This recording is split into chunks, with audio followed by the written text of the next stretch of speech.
दुई गुण लाभ पोस्ट ऑफिस रो एमआईएस प्लस आरडी योजना एक निश्चित मासिक इनकम रो गारंटी दिए। जदि आपणक पाखरे गोटे पोस्ट ऑफिस रो खाता अछि ताहाले आपण मानक पई एही भिडियोटी बहुत गुरुत्वपूर्ण। तो पोस्ट ऑफिस रे एमिति केउ योजना रहिछि आपण माने प्रत्येक मास से योजना रु रोजगार पाई परिबे। यार डिटेल्स मु एही वीडियो माध्यम रे आपण मानकू स्टेप बाय स्टेप जणाइबी। सेथि पई आपण माने वीडियोटी को बिना स्किप रे शेष पर्यंत देखंतु जहा फल रे आपण जानि परिबे बुझी परिबे। वीडियोटी को आरंभ करिबा पूर्वरु आपण समस्त को कहि रखिबी चैनल ले जदि नुआ करी आपण वीडियोटी देखु थांती ताहाले वीडियो को लाइक करी चैनल को सब्सक्राइब करी पाखरे थिबा घंटी चिन्ह को दबाई दियंतु। मु आपण मानकू पूर्व वीडियो रे जणैथिली जे जदि आपणक पाखरे गोटे पोस्ट ऑफिस रो अकाउंट रहिछि ताहाले आपण माने 12 प्रकार सुविधा पाइबे। किंतु पोस्ट ऑफिस रे एमिति एक केउ स्कीम रहिछि जहा आपण मानकू मासुक मास इनकम मध्य दब। तो आसंतु यार डिटेल्स उपरे नजर पकेइबा। बैंक ठारू आपण मानकू पोस्ट ऑफिस रे 2 गुण लाभ मिलिबो। आज्ञा हाँ आपण माने ठीक सुनुचंती। पोस्ट ऑफिस रो एमआईएस प्लस आरडी योजना एक निश्चित मासिक आय रो गारंटी मध्य दिए। पोस्ट ऑफिस रो एमआईएस अर्थात मासिक आय योजना एवं आरडी अर्थात आवर्तक जमा योजना गुड़िक मिलित भाव निवेशक मानकू नियमित मासिक आय रो एक निश्चित उत्स प्रदान करती। एही उभय सरकारी संचय योजना सुरक्षित पुंजी निवेश एवं निश्चित रिटर्न प्रदान करे एमआईएस अर्थात मंथली इनकम स्कीम रे एककालीन निवेश एक स्थिर मासिक सुद अर्जन करे। जेतेबेले आरडी अर्थात रेकरिंग डिपॉजिट संचय मासिक किस्ती माध्यम रे करा जाए। तेणु एही दुईटी रे निवेश करी निवेशक माने 2 गुणित लाभ पाती। नियमित संचय सहित मासिक आय एमआईएस योजनार अवधि 5 वर्ष। सरकार एक स्थिर हार रे मासिक सुद प्रदान करती। विपरीत रे आरडी गुड़िक एक स्थिर अवधि 5 वर्ष पाई एक स्थिर मासिक जमा आवश्यक जार सुद वृद्धि पाई थाए।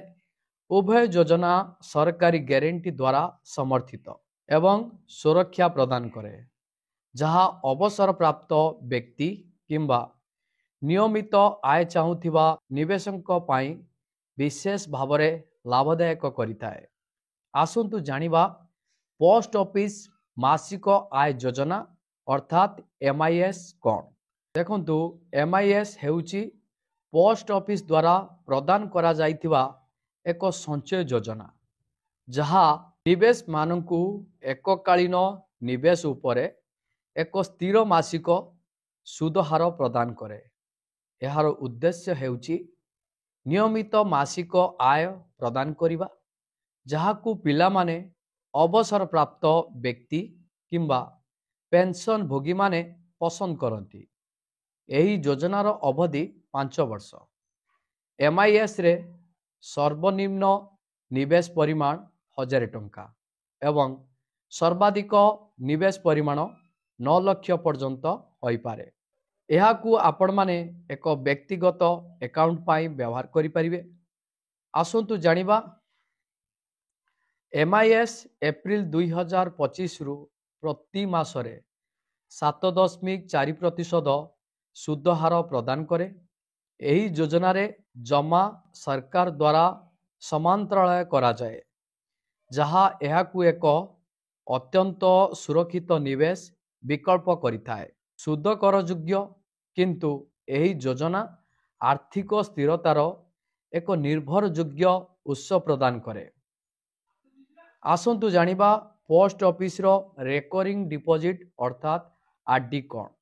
देखंतु एक आरडी योजना रे निवेशक माने अति कम रे आपण किस्ती मासकु 100 टंका दे परिबे, जहाँ एक निर्दिष्ट अवधि जेपरि कि 5 वर्ष पाई जमा करा जाए।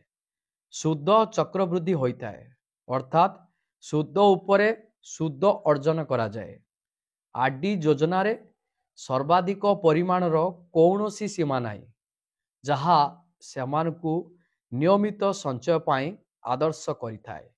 जुलाई 2025 ठारू आरडी उपरे सुद हार वार्षिक 6.7%, चक्रवृद्धि त्रैमासिक 5 वर्ष परे जमा एककालीन प्रदान करा जाए।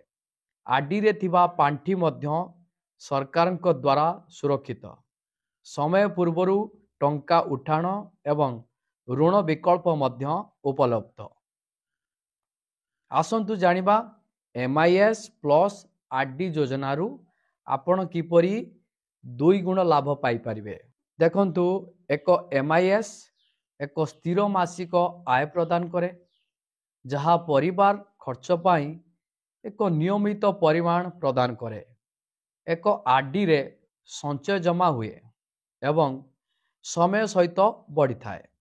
अवसर किंबा बड़ आवश्यकता पाई एक पांठी गठन करे। तेणु एक एमआईएस निवेश मानकु मासिक आय प्रदान करे, जेतेबेले एक आरडी मध्य नियमित संचय माध्यम रे पुंजी निर्माण करे। एकत्रित भावरे एही योजना गुड़िक निवेश मानकु आर्थिक स्थिरता पाई एक उत्तम सुजोग प्रदान करे।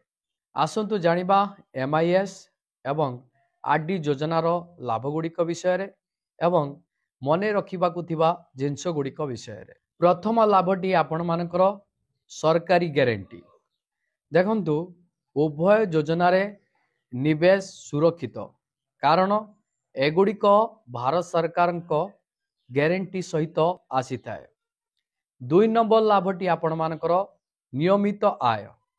देखंतु एमआईएस निवेश मानकु प्रति मासरे एक स्थिर आय प्रदान करे। 3 नंबर रे नियमित संचय। देखंतु आरडी संचयर अभ्यास सृष्टि करे एवं चक्रवृद्धि सुद सहित टंका वृद्धि पाए। तापरे आपण मानकर 4 नंबर अनियमितता। देखंतु उभय योजना अकाउंट स्थानांतर एवं नामांकनर सुविधा प्रदान करे। तापरे आपण मानकर 5 नंबर लाभटी हला कर लाभ। देखंतु कौनसी प्रत्यक्ष कर लाभ नाही, शुद्ध आय कर योग्य। ध्यान दियंतु जे सरकारी निष्पत्ति उपरे निर्भर करी एमआईएस एवं आरडी उपरे सुद हार समय समय रे परिवर्तन हुए। यह व्यतीत एमआईएस उठाण उपरे किछि कटकणा एवं दंड लागू हुए। आसंतु जानिबा एही योजना प्रकृत ना नकली। देखंतु पोस्ट ऑफिस एमआईएस एवं आरडी योजना गुड़िक भारत सरकार सरकारी डाक विभाग द्वारा परिचालित सरकारी संचय योजना। एही योजना गुड़िक प्रकृत एवं निर्भरयोग्य। कम विपद रे नियमित आय किंबा संचय चाहूथिबा निवेशक मानक पाई एमआईएस प्लस आरडी योजना एक उत्कृष्ट विकल्प।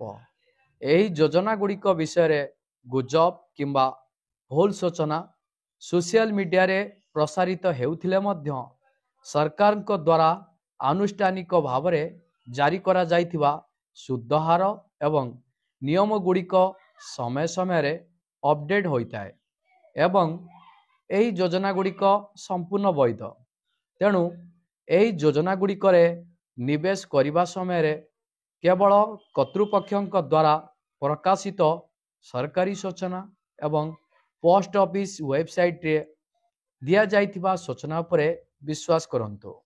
एही वीडियो माध्यम रे मु आपण मानकु जणाइली पोस्ट ऑफिस रे आरडी प्लस एमआईएस एही दुईटी योजना रे जदि आपण शामिल होउचंती ताहाले आपण मानकु अनेक सारा सुविधा सुजोग मध्य मिलुची। आपण माने एई 6टी लाभ मध्य पाइबे। आपण मानकर आरडी योजना संचय करिवो, चक्रवर्ती सुध दब, ता सहित आपण मानकर एमआईएस स्कीम मासकु मास आपण मानकु रोजगार दब। एई दुईटी योजना आपण मानक पाई बेस्ट रहिबो। जदि आपण माने छोट दुकानटे करिसंती, व्यवसाय करिसंती, किंबा आपण जणे गृहिणी बेस्ट रहिबो। से माने घरे किछि किछि टंका रखुचंती, सेई टंकारे आपण माने कहंतु सुद बढ़ुची कि सुद बढ़ु नहीं। आपण माने बैंक रे भी रखिबे 2.5% रु 3% सुद मिलिबो। किंतु जदि आपण माने पोस्ट ऑफिस रे खाता खुलिबे, ता सहित एई दुईटी योजना रे एका बेले शामिल हेबे, आपण मानकु अनेक सारा सुविधा सुजोग मध्य मिलिबो। आपण माने घरे पैसा रखिबा अपेक्षा पोस्ट ऑफिस रे आपण माने 100 टंका डिपॉजिट करी बहुत बड़ पांठी तैयारी करि परिबे, जहा फल रे आपण माने आपणकर पिलार पाठपढ़ा खर्च ता सहित बड़ बिजनेस मध्य गोटे करि परिबे। से टंका को उठाई ता सहित आपण माने बड़ बड़ बिजनेस रो जदि स्वप्न देखुथिबे, से टंका माध्यम रे आपणकर स्वप्न मध्य साकार करि परिबे।